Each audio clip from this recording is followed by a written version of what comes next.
Турақ Чай каналы бүгін 12 август 2026 жыл. Бүгін біздерге Орск районының Салиева 64 тарайына жайгашкан мына ушул 104 сериядағы 4 кабаттуу домдун экинчи кабатынан сатылуучу ремонттордо сонун болгон 2 бөлмөлүү квартира алмак демекчибиз. Жайгашкан жери да жакшы. Жайгашкан жери да аябай сонун.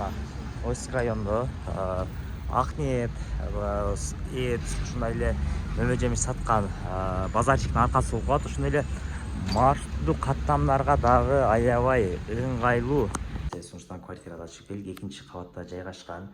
Ремонттору да аябай жакшы. Ремонттору жакшы. Эшик, терезелери баардыгы алмашылган. Мына киргениңиздерде эле полный ремонт болгон. Бул 104 серия шлакобетондон. Ошондон кышында аябай жылуу, жазында салкын. Бул жагыбызы жуунуп таранчу бөлмөсү. Ажаткана, суунун стояктары баардыгы алмашылган. Мына ушундай аппак эшиктерден койгон, терезелер пластик, отоплениялар алмашылган. Бул жагыбызы ашкана. Ашкана эмеректери да жасалган, даяр көрүңүздөр. Ашкана эмеректер жасалган. Бул жагыбызы биринчи бөлмөсү, көрүңүздөр. Шторкага чейин болгон. Биринчи бөлмө. Шторкалар кийлинген. Булар эми балкон менен баланат туугандар. Балкону дагы аябай чоң.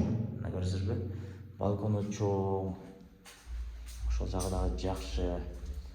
Бул жагында мына экинчи бөлмөсү бар. Ремонттору жакшы. Көчүп келе бересиздер туугандар. Место положение дагы жакшы. Ошондон алсаңыздар туугандар, мектеп, бала бакча, маршруттун жакын тургу жашайсыздар.